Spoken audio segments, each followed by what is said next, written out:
जयतु संस्कृतम। आइए संस्कृत व्याकरण की लघु सिद्धांत कौमुदी को शुरू करते हैं। और सबसे पहले जिन बालकों को महसो सूत्र ना याद हो उनको आसान से तरीके में याद करना सिखाते हैं। सबसे पहले मंगलाचरण। वाग्देवतां नमस्कृत्य नरोत्तमं पुरा कविभ्यो नमस्कृत्य बालानां सुखबोधनम। बालकों के सुखपूर्वक ज्ञान लाभ के लिए मैं वाणी की देवता सरस्वती को नमस्कार करता हूँ और भगवान नारायण को भी नमस्कार करता हूँ। पूरा कवियों को नमस्कार करके मैं इस ग्रंथ में आगे प्रवेश करता हूँ। सबसे पहले महेश्वर सूत्र। महेश्वर सूत्र आयुण ऋलिक एवं अयोज हैवर लण यमगणनम झभय घटधस जब गडदस खप छठत चटतौ कपय सस्सर हल। यह जो 14 महेश्वर सूत्र हैं यह भगवान शंकर की कृपा से महर्षि पाणिनि जी को प्राप्त हुए और इन 14 सूत्रों का प्रयोजन प्रत्याहारों की सिद्धि के लिए है। इनको याद करने के लिए हम एक आसान सा तरीका आप लोगों के लिए लेकर के आए हैं। उस आसान से तरीके में जिन बच्चों को वर्ग के सभी अक्षर याद हैं उनके लिए और भी आसान हो जाएगा। जिनको नहीं याद है उनके लिए एक सूत्र भी लेकर के आए हैं, अकचट तपयस। अकचट तपयस इसका मतलब ये है आ से संपूर्ण स्वर आ जाते हैं और क के अंदर पांच अक्षर आते हैं, क ख ग घ अंगा। उसी तरह च छ ज झ य। ट के अंदर ट ठ ड ढ ढ। तो 4 सूत्रों के अंतर्गत महर्षि ने स्वरों को बांध दिया। अ से शुरू होता है अयुण, उसके बाद ऋल ऋ एओं अयोज। बहुत ही आसान तरीके में अगर कहें तो स्वरों के लिए हमको 4 सूत्रों को याद करना पड़ेगा।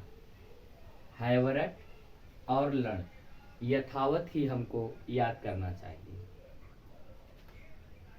यमगणनम जो वर्ग के 5वें अक्षर हैं वह सारे के सारे एक ही सूत्र में महर्षि ने बांध दिए। यमगणनम देखिए सारे के सारे 5वें अक्षर ही हैं और सब के सब अनुनासिक हैं।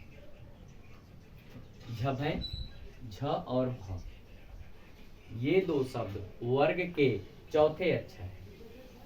देखिए वर्ग के छ छ ज झ आ गया चौथा अक्षर है और प फ ब भ भ आ गया वर्ग का चौथा अक्षर है।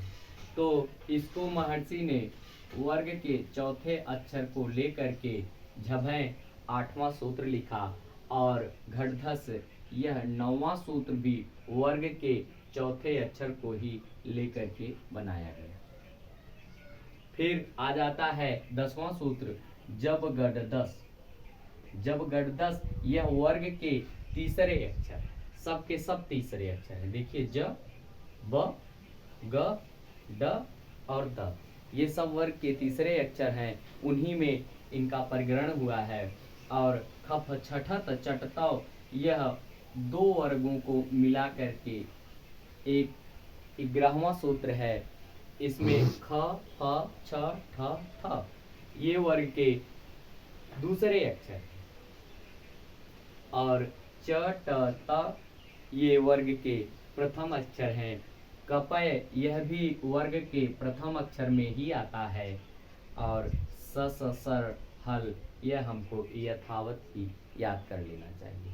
याद करना बड़ा ही आसान हो जाता है जब हम वर्गों को मिला करके याद करते हैं। और वर्गों को याद करने के लिए अकचट तपयस।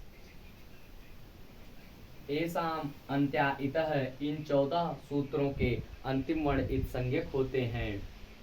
हकार आदि स्वकार उच्चारणार्थक और हकार आदि वर्णों में अकार उच्चारणार्थक होता है। हकार आदि वर्ण कहने का मतलब व्यंजन वर्ण। जो व्यंजन वर्ण हैं स्वरों को छोड़ दिया जाए, इन 4 सूत्रों को छोड़ दिया जाए तो जो व्यंजन हैं सभी व्यंजनों में अकार उच्चारणार्थक है। आप आ का उच्चारण करें या ना करें आ का उच्चारण होगा ही होगा। और ये सामंतायित इनके अंतिम वर्ण जो हैं अयुड़ का ड़, ऋलिक का का, एओं का ङ, अयोज का च, हैवरट का ट, लण का ड़, यमगणनम का म, झभय का या, घड़धस का सा, जबगड़दस का सा, खप छठत चटतव चटतव का वा, और कपय का या, ससर का रा, हल्का ल। यह इत संज्ञक है, जिसकी इत संज्ञा हो जाती है उसका लोप हो जाता है, और लोप होने के परिमाण से हम इस प्रत्याहार बनाते समय इनकी गणना नहीं करते और प्रत्याहारों को बनाते हैं। यद्यपि प्रत्याहार तो अनेकों बनाए जा सकते हैं, लेकिन हम ग्रंथ में जितने प्रत्याहारों की आवृत्ति आई है उतने को ही पढ़ेंगे।